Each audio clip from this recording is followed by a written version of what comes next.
ওনার মুখ কেউ জানে? এখন আমি যদি মহিলাদের সম্বন্ধে বলি তাহলে বলবে যে কি মিশর মহিলা বিদ্বেষী, কিন্তু পুরুষদের যখন বলা হয় তখন উনি কম খিস্তি দেন? মুখ কি বাপ রে বাপ, মহিলার মুখে এরকম কথা শোনাই যায় না।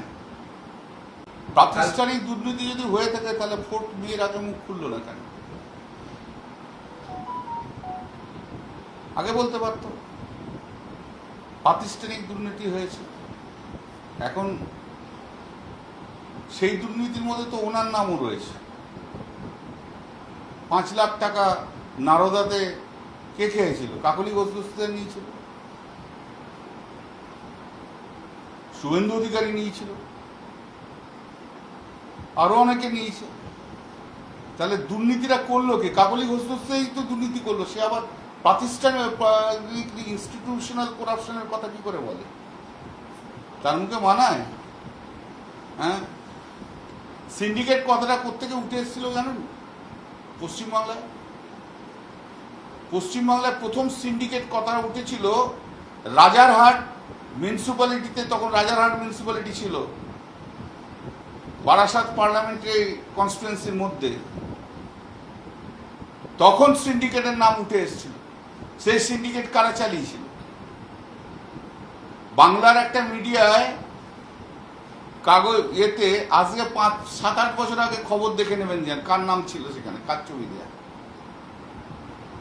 আমাকে বলতে হবে না কে দুর্নীতি আর কে দুর্নীতিপরায়ণ আর কে সৎ, বাংলার মানুষ খুব ভালো করে জানে। আর যদি এতই দুর্নীতি হয়ে থাকে তাহলে মুখ খোলেনি কেন? দুর্নীতিকে টলারেট করলো কে?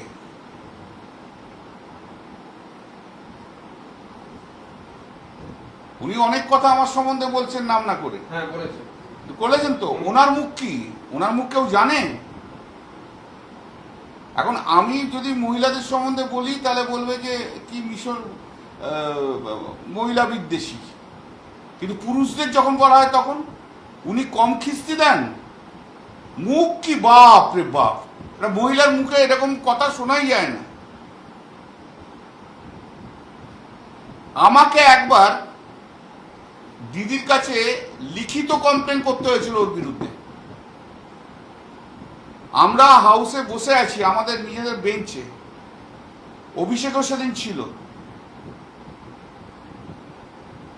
হঠাৎ করে বিজেপির একজনকে ডেকে সে আমার নামে উল্টোপাল্টা কথাবার্তা বলছে। এই তো ওর ক্রেডিবিলিটি। দলকে করবে না করবে তার হাবাস তো এখন থেকেই পাওয়া যাচ্ছে। সে তো মোটামুটি বোঝা যাচ্ছে দলকে করবে কি করবে না, ভবিষ্যৎ আবার বলবে। উনি নিজে ঠিক তো? উনি নিজে ঠিক কিনা আগে জিজ্ঞেস করুন। এই যে 5 লাখ টাকা সবাইকার সামনে নিয়ে এসে তো পুরো ভিডিও তো সারা ভারতবর্ষ দেখেছে। তাহলে এবার শ্রমিক ভট্টাচার্য ঠিক করুক কে ভালো তৃণমূল আর কে খারাপ তৃণমূল।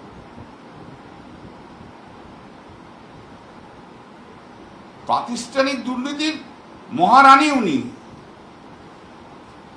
বারাসাত থেকে অনেকে টেক্সট করছে,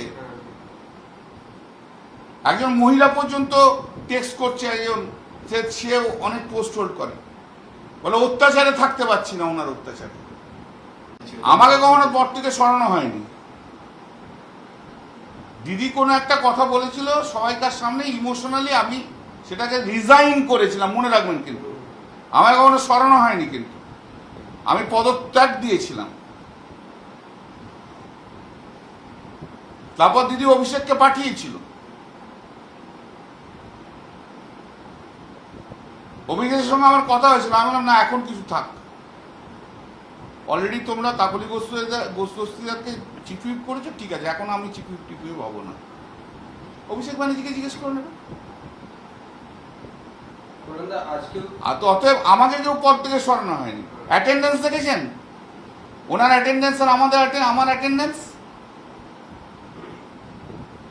অ্যাটেন্ডেন্স গুলো একবার দেখে নিন, ডিবেট গুলো দেখে নিন। 2011 থেকে 2025 আমি 14 বছর আমি চিফ হুইপের কাজ করেছি, কোনোদিন কোনো অসুবিধা হয়নি। হঠাৎ এখন কেন অসুবিধা হচ্ছে? তা 2011 থেকে 2025 আমি যদি খারাপ ছিলাম তাহলে আমাকে সরায়নি কেন? বলেনি কেন যে না এই লোকটা খারাপ, আমি ছেড়ে দিয়ে চলে যেতাম?